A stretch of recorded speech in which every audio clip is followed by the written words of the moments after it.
Magandang araw mga kakwentuhan! Bagong araw, bagong kwento na naman. Kwentong siguradong mapupulutan ng aral at magbibigay inspirasyon sa buhay. Sa araw na ito, atin nang pakinggan ang kwentong pinamagatang Kulay Asul na Pangarap.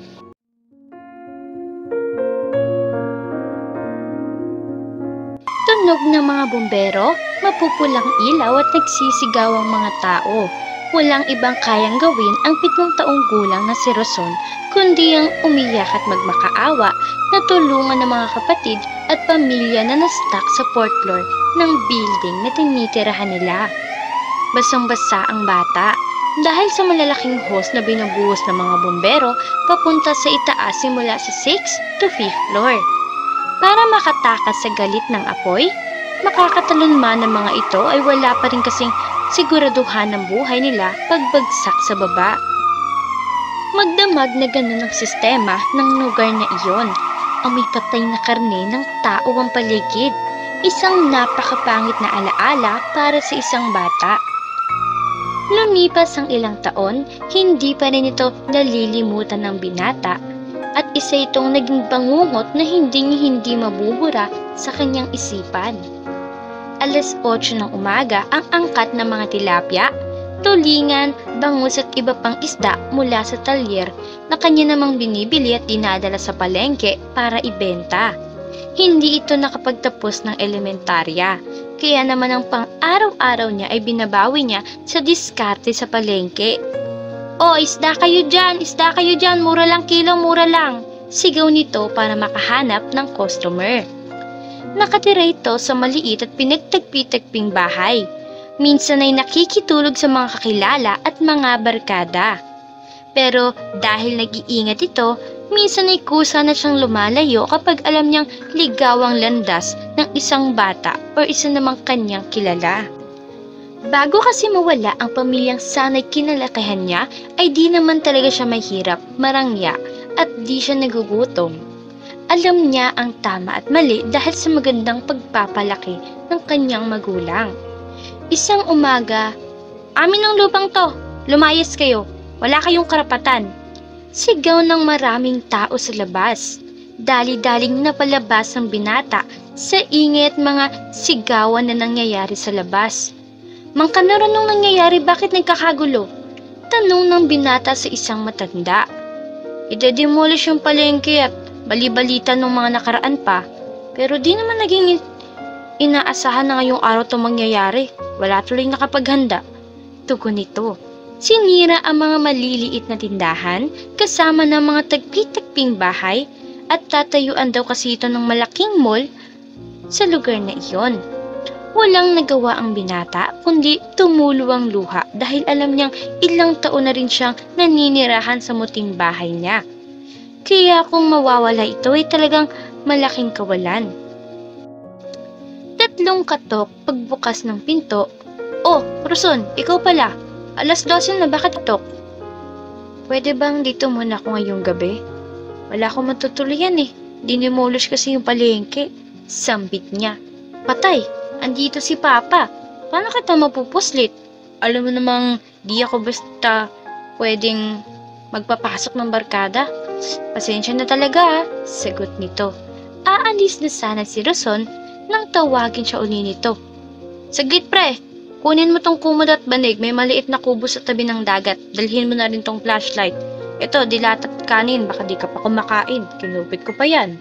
Biro nito. "Kukupit ka pa, may pambayad naman ako. Ikaw talaga," tugon niya. "Wag na, para namang di tayo magkaibigan yan eh," tugon ng kanyang kaibigan. Dumiretso si Roson sa kubong tinutukoy nito. Nasa tabi ito ng dagat. "Tama nga lang na tinanggap ko yung makapal na kumot na to. Napakalamig pala dito," sambit niya sa sarili niya. Binuksan nito ang ilaw at humiga sa banig. Makalipas lamang ang ilang oras ay nakaidlip na rin ito. Aray! Gulat ni Roson, ilang paa ang sumipas sa likod niya. "Teka, sino kayo?" tanong niya habang nagpupunas ng mata at nagtatanggal ng muta. "Sino kami?" "Ha? Ikaw batang pulubi, lumayas ka dyan kung ayaw mong sipain ka namin papunta sa tubig. Sambit ng mga lalaking naka-uniforme. Puting uniforme, puting sombrero na may gitong agila at may nakapalibot na dahon. Pati na rin puting pantalon. Sambit niya sa sarili habang tumitingin sa taas at baba ng 4 na lalaki. Mga Coast Guard kayo? Tanong niya. O ayan na naman sa'yo. Sagot ng 4 na lalaki. Napangiti naman si Roson habang kumiki ng mga mata. Pangarap ko yan. Pangarap kong makapaglayag sa dagat at alamin ang dulo ng sikat na araw na naaninig ng mga mata ko. Sambit nito. Boy, naka-rugby ka ba? Ano akala mo? Nakasakay lang kami sa barko tas nagahay sa mga nangingisda? Tanong ng mga binata. Hindi ba? Tanong ni Roson. Buang. Sabay-sabay na pagsambit ng 4. Mga pre, ligan na nga. Mabobobo tayo pag ganyang kausap natin. Isuko na natin pwesto natin. Total, mukha namang wala nang titirhan yan. Umalis sa mga naka-uniforming binatang iyon. Naligo naman si Roson ng panlalait at hindi niya ito ininda. Sa pagtitinda ng isda, marami na siyang nakaaway. Customer, kapwesto din, bago pang manliliit sa kanya. Nakakainggit, nakakapaglayag sila sa iba't ibang lugar ng magkakasama. Parang isang pamilya sa bahay na hindi nag-iiwanan dahil nasa gitna sila ng asul na karagatan, yung malamig na hangin at asul na ulap. Iba't ibang klase ng isda, malalaking nilalang sa ilalim ng dagat. Hay, sana sa hinaharap katulad ng asul na dagat, mabigyan ko ng malamig na kulay ang mga pangarap ko. Ay, kulay asul. Habang tumutulo ang luha at nakatulala sa kawal ng karagatan ng sinambit iyon ni Roson. Kulay asul, asul na pangarap. Ay, kasing lamig ng dagat, komportable at masarap sa pakiramdam. Di niya na napagtanto na lumabas na sa bibig niya ang mga sinasambit niya. Kung gusto mo pala ng malamig pre, di sana di na kita binigyan ng kumot. Wala kaya akong kumot kagabi? Asar ng kaibigan niya. Ha, di ko alam na lumalabas na pala nasa bibig ko. Tugon niya.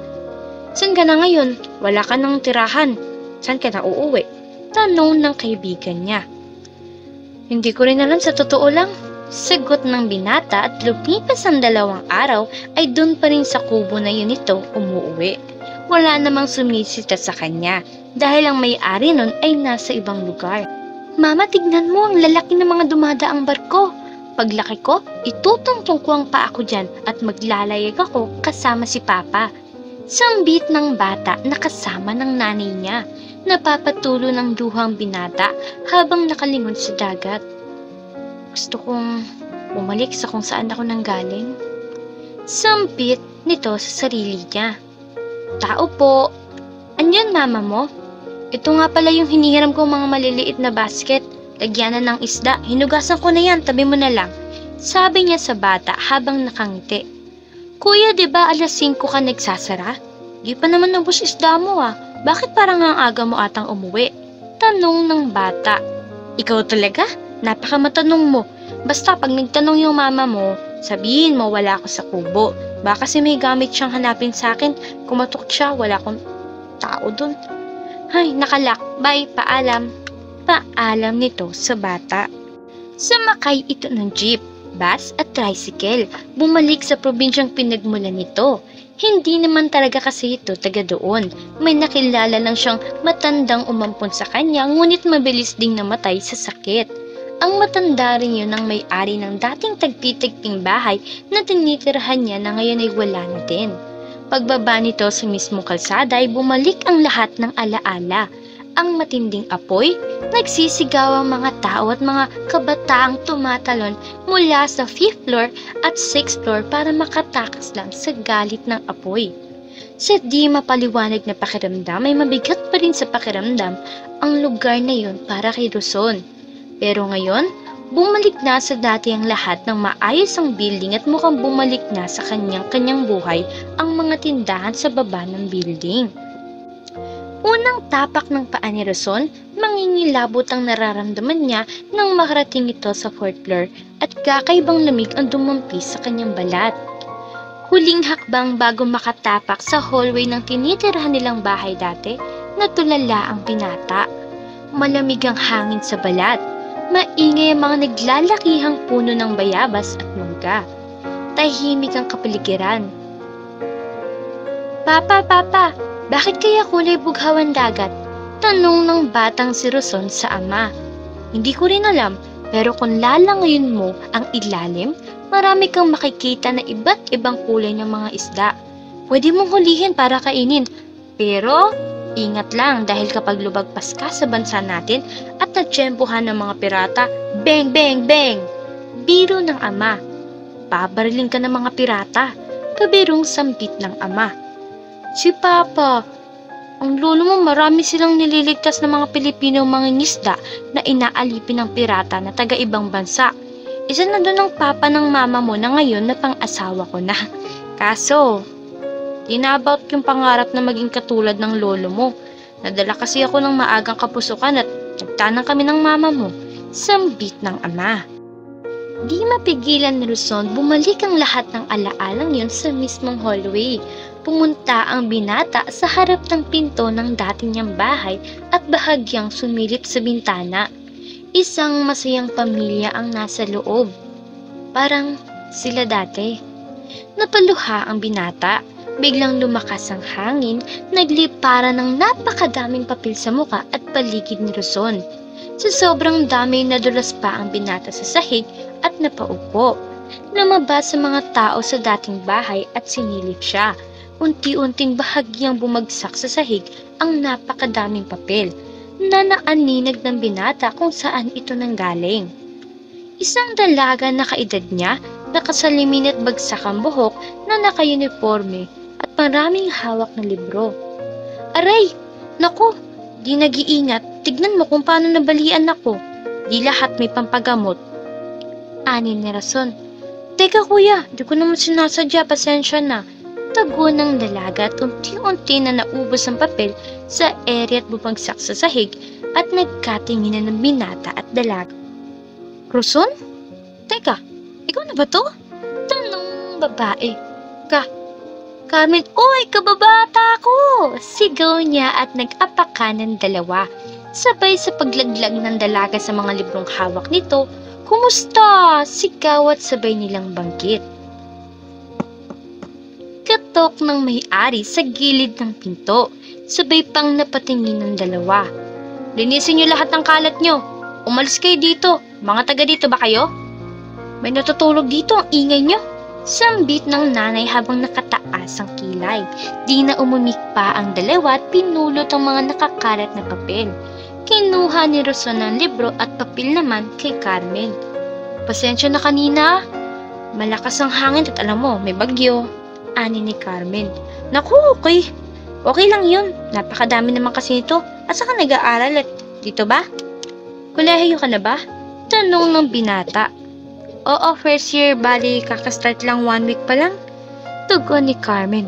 Nag-aaral ka ba? Tanong ng dalaga. Naku, hindi nga eh. Simula nang mawala si mama at papa, pati ng mga kapatid ko, nagbago na lahat. May matandang umapon sa akin at dinala ko sa malayong syudad. Nung namatay, nagsimula na ako mag-business mag-isa. Titinda ako ng isda sa palengke. Ani nito.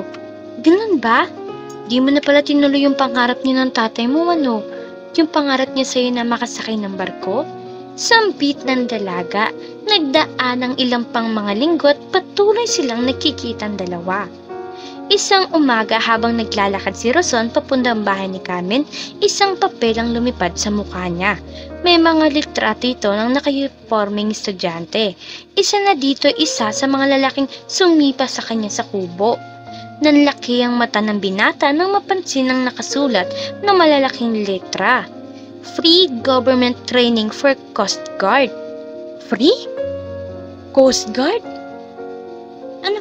Ha? Carmen! Sigaw ng binata.